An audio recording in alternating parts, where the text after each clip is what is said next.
গাজরের হালুয়া শীতের একটা বিশেষ খাবার, আর গাজর এত উপকারী একটা সবজি যেটা খাওয়া আমাদের স্বাস্থ্যের পক্ষে খুবই উপকারী। আর গাজরের মধ্যে থাকা ভিটামিনস আর মিনারেলস যেগুলো আমাদের খুবই প্রয়োজনীয়। তো আজ তৈরি হচ্ছে গাজরের হালুয়া। তার জন্য সবার প্রথমেই গাজরগুলোকে ভালো করে ধুয়ে নিচ্ছি। ধুয়ে খোসাটা হালকা ছাড়িয়ে দুপাশ থেকে কেটে নিলাম। এবার আমি একটা গ্রেটারের সাহায্যে গাজরগুলোকে গ্রেট করে নিচ্ছি। আমি এই গ্রেটারটা ইউজ করেছিলাম, তোমরা চাইলে এর থেকে ছোট গ্রেটারও ইউজ করতে পারো। তো এটার সাহায্যে ভালো করে আগে গাজরগুলোকে আমি গ্রেট করে নিচ্ছি। তারপরে খুবই সিম্পল ওয়েতে কিন্তু আমি গাজরের হালুয়াটা বানাবো, সেটা তো তোমরা দেখলেই বুঝতে পারবে। তো সব গাজরগুলো আমার এখানে গ্রেট করা হয়ে গেছে, দেখতে কিন্তু বেশ সুন্দর লাগছে। তো এবার আমি আর যে উপকরণগুলো আমার লাগছে সেগুলো নিয়ে নিচ্ছি, একদমই সামান্য। এখানে নিয়ে নিচ্ছি 2টো তেজপাতা, এলাচ আর কিছু কিশমিশ। কাজুটা ছিল না তাই আমি নিতে পারলাম না। এবার একটা প্রেসার কুকারের মধ্যে আমি দিয়ে দিচ্ছি 1 টেবিল স্পুন মতো একদম বাড়ির ঘি। আর এই ঘিটা দিয়ে এর মধ্যে আমি দিয়ে দিচ্ছি তেজপাতা আর এলাচগুলো। আর তার মধ্যে তোমরা যদি কাজু বাদাম বা যে কোনো ড্রাই ফ্রুটস চাইলে দিতেই পারো। তো আমার এখানে শুধুমাত্র কিশমিশটা ছিল তাই আমি সেটাই ব্যবহার করলাম। ব্যাস, এটা ভালোভাবে একটু ভাজা হয়ে আসলেই এর মধ্যে গাজরগুলোকে দিয়ে দেব। এবার গাজরগুলো দেওয়া হয়ে গেলেই আর বেশি সময় না, 2 থেকে 3 মিনিটের মধ্যেই এটা রেডি হয়ে যাবে। তো গাজরগুলো দিয়ে তার মধ্যে সামান্য পরিমাণে নুন দিয়ে দিতে হবে।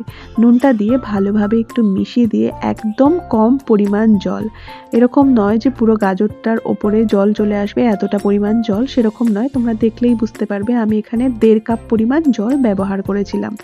এতটা পরিমাণে গাজরে 1.5 কাপ পরিমাণ জল একদমই এনাফ, কারণ গাজরটা যখন সেদ্ধ হবে তখন কিন্তু গাজরটা থেকেও কিছুটা জল বেরিয়ে যাবে। তো এবার আমি এটাকে ভালো করে মিশিয়ে একটু চামচটা দিয়ে ওপরটা প্রেস করে, দেখো দেখতেই পাচ্ছ জলটা কি পরিমাণে আমি দিয়েছি। এবার প্রেসার কুকারের ঢাকনাটা লাগিয়ে 3 থেকে 4টে হুইসেলের জন্য ওয়েট করব। আর এটার জন্য কিন্তু আমার বেশি সময় ওয়েট করতে হলো না, ওই যা বললাম 2 থেকে 3 মিনিটের মধ্যেই এত সুন্দর গাজরের একটা রেসিপি, যেটা খেতেও খুব সুস্বাদ, নিজেরাই তৈরি করে নিতে পারবে। তো এই যে সিটি পড়ে গেল, তারপরে এবার একটুখানি ওয়েট করতে হবে। তারপরে আমরা ঢাকনাটা খুলে এর মধ্যে আর বাদবাকি উপকরণগুলো অ্যাড করে নেব। তো দেখো এখানে গাজরগুলো কিন্তু খুব ভালোভাবেই সেদ্ধ হয়ে এসেছে। চাইলে তোমরা একটু স্পুনের সাহায্যে এটাকে ভালো করে নাড়াচাড়া করে একটু হাত দিয়ে দেখেও নিতে পারো এটা ঠিকঠাকভাবে সেদ্ধ হয়েছে কিনা। আমার কিন্তু এখানে 3টে সিটিতে খুব ভালোভাবেই গাজরগুলো সেদ্ধ হয়ে গেছিলো। তো এবার আমি এর মধ্যে পরিমাণ মতো দুধ অ্যাড করছি। আমার গাজরের হালুয়াটা একটু পাতলাই ভালো লাগে, খুব একটা মাখা হয় না, আমি একটু ঝোলটা রেখেই করি। তো এখানে আমি 3 থেকে 4 কাপ পরিমাণ দুধটা মিশিয়ে দিলাম। আবার এই দুধটা কিন্তু আমি আগে থেকেই জ্বালিয়ে নিয়েছিলাম। তো এটাকে দিয়ে ভালোভাবে একটু নাড়াচাড়া করে নিতে হবে। তারপর এটা ভালোভাবে ফুটে এলেই রেডি হয়ে যাবে। আর সবার শেষে আমি এখানে অ্যাড করে দিচ্ছি চিনি। তো চিনি নিজেদের পরিমাণ মতোই ব্যবহার করবে, খুব বেশি দরকার নয়। আমি এটাতে একটু নিয়ে নিয়েছিলাম, কিন্তু পুরো চিনিটা আমি এটা ইউজ করিনি, কারণ গাজর নিজেই মিষ্টি, তার মধ্যে দুধও আছে, এটা নইলে কিন্তু বেশি মিষ্টি হয়ে যাবে।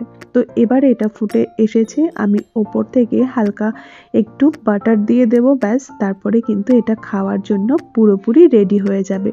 তো এত সুন্দর এরকম একটা রেসিপি তোমরাও কিন্তু চাইলে বাড়িতে তৈরি করে নিতেই পারো। খুব সামান্য উপকরণেই কিন্তু আমি এটা তৈরি করলাম, আর কোনো ঝামেলা নয়। আমি একদম নর্মালি আমি বাড়িতে যেভাবে বানাই তোমাদেরকেও কিন্তু সেভাবেই দেখালাম। খুব অল্প সময়ে এরকম সুন্দর একটা ডিশ তোমরা তৈরি করে নিতে পারো। তো এরপর এটা কিছু সময়ের জন্য রেখে দেব, তারপর একটু প্লেটিংও করে নিয়েছিলাম।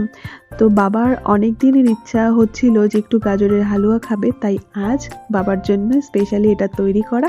তারপরে আমরা তো সবাই খেয়েছি। তো কেমন লাগলো রেসিপিটা অবশ্যই জানিও। দেখো দেখতে আর কালারটা জাস্ট দারুণ এসেছে, আমার তো বেশ ভালো লাগে। আমার এই গাজরের হালুয়াই যেন আমার খেতে বেশি ভালো লাগে। তো তোমাদের কেমন লাগে গাজরের হালুয়া সেটা তো অবশ্যই কমেন্টে জানিও, আর এই সিম্পল রেসিপিটা তোমাদের কেমন লাগলো সেটাও জানিও। তো চলো এবার প্লেটিংটা করে নেওয়া যাক। আর হ্যাঁ, যারা আমার ভিডিওটা দেখছো কিন্তু এখনো আমার চ্যানেলটাকে সাবস্ক্রাইব করনি, প্লিজ সাবস্ক্রাইব করে দিও। আর যারা আমার ভিডিওটা পুরোটা দেখলে তাদেরকে অসংখ্য অসংখ্য ধন্যবাদ। ভালো থেকো, সুস্থ থেকো, টাটা।